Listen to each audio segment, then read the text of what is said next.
Action. అయ్యా నమస్కారం అండి. మాది తూర్పుగోదావరి జిల్లా అండి. ఇప్పుడు కాకినాడ జిల్లాగా మారిందండి.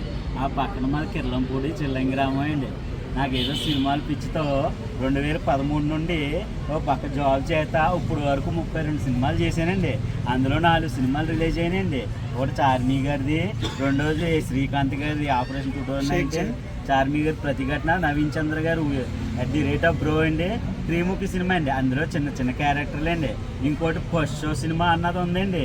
అందులో నేను డైరెక్టర్ రోల్ చేశానండి. డైరెక్టర్ గారు ప్రొడ్యూసర్ గారు ఓన్లీ 2 days అన్నారండి. కాకపోతే మొత్తం 17 days చేశానండి. అందులో ఉంటుందండి నా సామిరంగా నా క్యారెక్టర్ 30 నిమిషాలు పైగా ఉందండి నిజంగానే. ఎందుకంటే ఈ రోజుల్లో సినిమాలో 2 నిమిషాలు క్యారెక్టర్ ఇస్తేనే గెంతులు వేసేస్తారండి. ఆ సినిమా ఇప్పుడు సెన్సార్ జరుగుతుందండి. ఒక 4-5 monthsలో రిలీజ్ అవుతుందండి.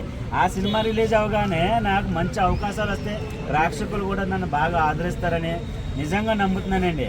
సినిమా ఇండస్ట్రీ పెద్దలందరికీ అందరికీ నమస్కారాలండి. ఇది అంతా ఎందుకు చెప్తున్నానంటే ఇప్పుడు రీసెంట్గా మన బిగ్ బాస్ సీజన్ 10 స్టార్ట్ అయిందండి. ఆడిషన్స్ లింక్లు అండి, ఓన్లీ ఆడియో. ఇప్పుడు దానికి కూడా నేను పెట్టానండి. నాగార్జున గారు దాకా షేర్ అవ్వాలని ఈ యొక్క వీడియో. నువ్వు బిగ్ బాస్లోకి వెళ్తే ఏం చేస్తావని వచ్చండి. నాకంటూ మైండ్లో ఒక గోల్ ఉందండి.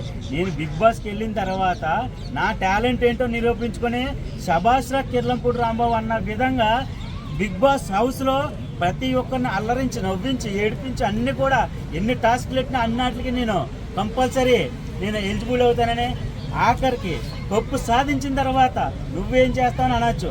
నాకంటూ ప్రజలకు ఒక గోల్ ఉంది. నేను చేయాల్సిన పనులన్నీ ప్రజలకు చేస్తా. నువ్వేనా నాయకుడు అనొచ్చు. నాయకులే సేవ చేయ అవసరం లేదండి, ఇక్కడ ఉండాలి అండి. మామూలు సామాన్యులు కూడా సేవ చేయొచ్చండి. అయ్యా మొన్న కూడా చిరంజీవి గారి ఇంటికి ఉదయం 12 గంటలకు పోయానండి. 12 గంటలకు పోయి నైటు 11 గంటల దాకా ఉన్నానండి. ఏదో చిన్న అవకాశం మీ అలాంటి సినిమా బ్యాక్గ్రౌండ్ లేని పేదవాళ్ళకి ఏదో అవకాశం ఇస్తారని మన చిరంజీవి గారి కోసం ఎంతో కళ్ళ ఎదురుగా చూశానండి. చిరంజీవి గారి కార్ అలా వెళ్ళిపోయిందండి. కాకపోతే చిరంజీవి గారి కార్ వెనకాల ఎస్కార్ట్ వస్తుందండి. ఆ ఎస్కార్ట్ కొంచెం లేట్గా రావడం వల్ల నేను చిరంజీవి గారు అనుకోలేదండి.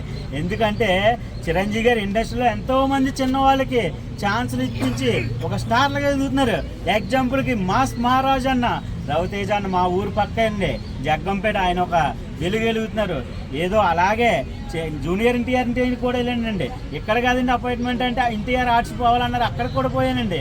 ఏదో పిచ్చి కుక్కలా తిరుగుతున్నానండి హైదరాబాద్ రోడ్ల మీద. 7 days అయిందండి ఇప్పటికి కూడా జాబ్ మానేసి. నేను ఒక పక్క జాబ్ చేస్తానే, మూవీస్లో కూడా చేస్తానండి.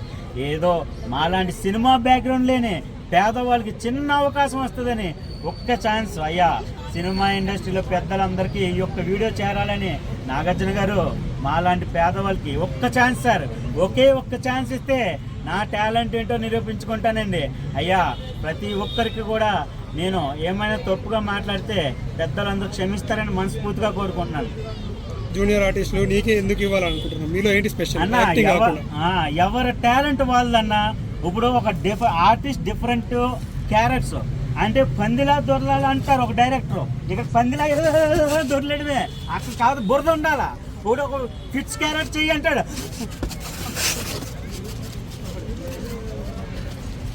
అలా ఫిట్స్ క్యారెక్టర్ అలా యాక్టింగ్ చేసినోడే.